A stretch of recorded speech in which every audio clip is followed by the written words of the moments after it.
Dreadbeats presents a new story, the real horrors that inspired vampire legends. Welcome to an exploration into one of history's most chilling legends, vampires.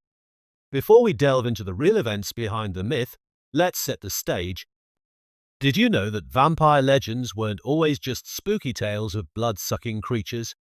In 18th century Eastern Europe, entire communities would dig up graves and drive stakes through bodies, convinced they were protecting themselves from the undead. Vampire legends are among the most enduring and spine-chilling myths of human history. From the shadowy figure of Dracula stalking the Carpathian Mountains to the seductive, immortal beings of modern fiction, these tales have left an indelible mark on our collective imagination. But what if I told you that these myths didn't just originate in fantasy? Many of these stories have roots in horrifying real-world events and widespread fear. In early Slavic folklore, people spoke of the Upa, an undead creature that rose from the grave to feast on human blood.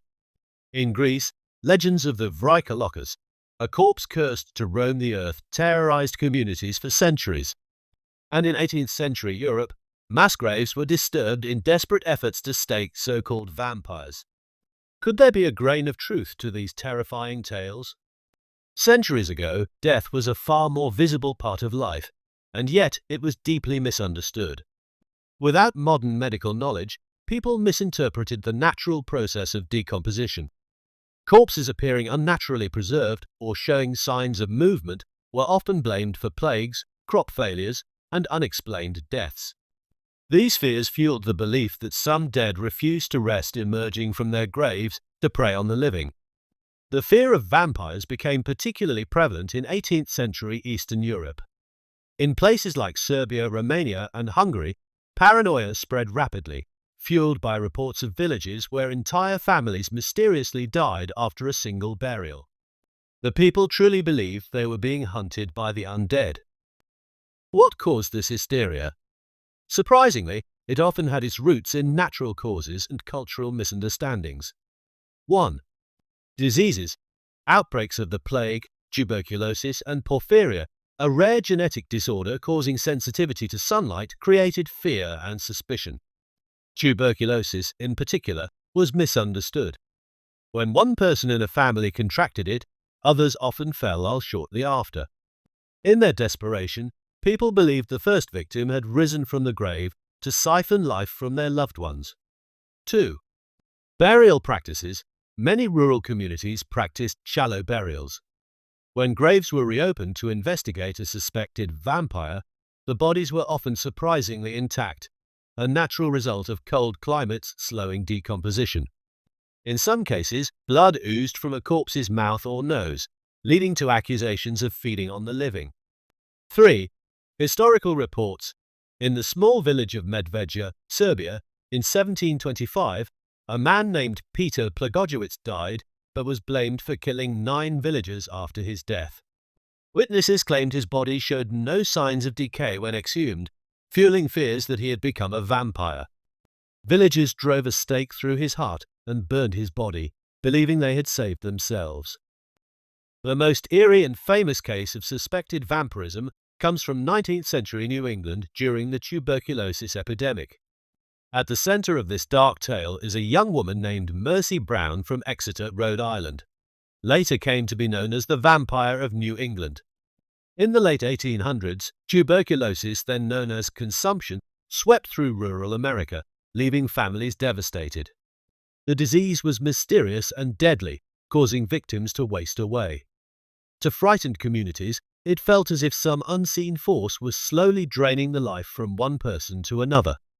This fear laid the groundwork for what happened next. The Brown family was among the many affected. George Brown, a farmer, lost his wife and 2 daughters, including 19-year-old Mercy. His son Edwin also fell gravely ill. In desperation, the townsfolk turned to superstition, convinced that one of the deceased Brown family members might be preying on Edwin from beyond the grave. They pressured George to exhume their bodies, hoping to find evidence of a vampire. In March 1892, Mercy Brown's body was dug up from its resting place in the frigid New England ground. The examination revealed something unsettling. Mercy's corpse showed little decay despite being buried for 2 months in winter. Blood was found in her heart and veins, a chilling discovery for the time. To the villagers, this was incontrovertible proof that she was a vampire.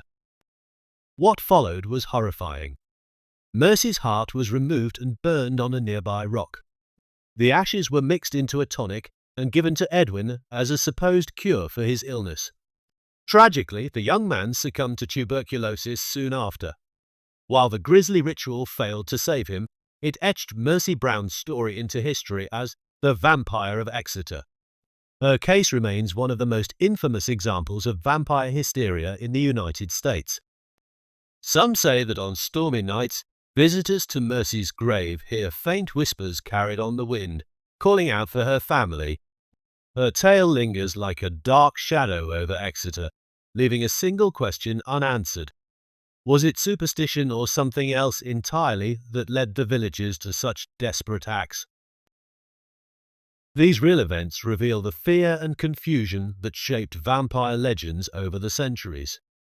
The stories of Mercy Brown, Peter Plagojewicz, and others show how superstition mixed with misunderstood science to create myths that endure even now. Vampires remain symbols of immortality and fear, reminding us of the fine line between the rational and the supernatural. Do you have a favorite vampire story or legend? Share it in the comments. And if you're fascinated by folklore like this, don't forget to check out our other videos exploring the origins of history's most chilling myths.